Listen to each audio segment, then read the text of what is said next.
নমস্কার বন্ধুরা, মহাকুম্ভ শুরু হয়েছে 2025 সালের 13 জানুয়ারি থেকে। এই সময় সবাই এই স্নানের পুণ্য লাভ করতে চান, কিন্তু অনেকেই এই ইচ্ছা পূরণ করতে সক্ষম হন না।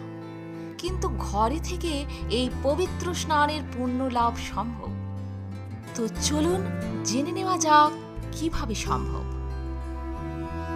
অনেকেই আছেন যারা কুম্ভের অমৃত স্নানে অংশগ্রহণ করতে পারছেন না। এই ধরনের লোকেরা ঘরে বসে কিছু ব্যবস্থা গ্রহণ করে মহাকুম্ভের পুণ্য অর্জন করতে পারেন। ধর্মীয় শাস্ত্র মতে সূর্যোদয়ের আগে শাহী স্নান করা হয়। এমন পরিস্থিতিতে খুব ভোরে ঘুম থেকে উঠে আপনার কাছাকাছি কোনো পবিত্র নদী বা হ্রদে স্নান করার চেষ্টা করুন।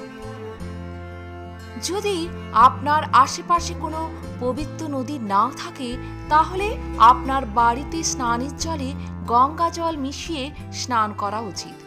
এই সময় হর হর গঙ্গে জপ করুন। বিশ্বাস করা হয় যে এটি করার মাধ্যমে পুণ্য অর্জন করা সম্ভব।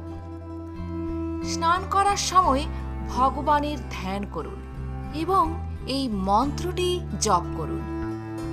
গঙ্গে চ যমুনে চৈব গোদাবরী সরস্বতী নর্মদে সিন্ধু কাবেরী জলেস্মিন সন্নিধিম কুরু। 5 বার ডুব। কুম্ভে স্নান করার এই নিয়ম রয়েছে।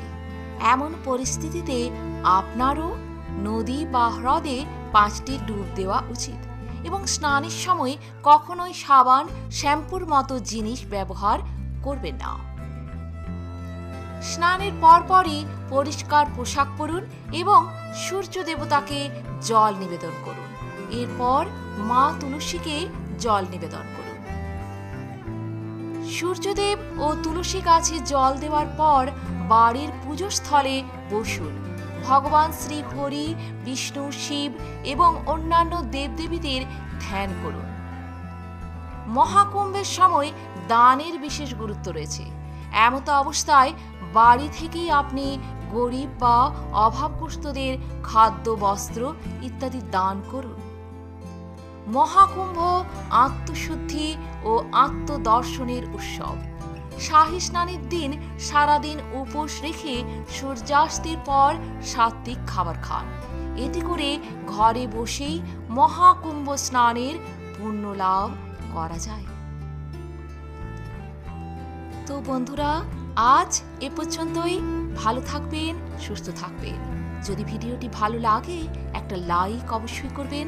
আর আপনি যদি নতুন এসে থাকেন আমার চ্যানেলটিকে সাবস্ক্রাইব করে পাশে থাকবেন। ধন্যবাদ।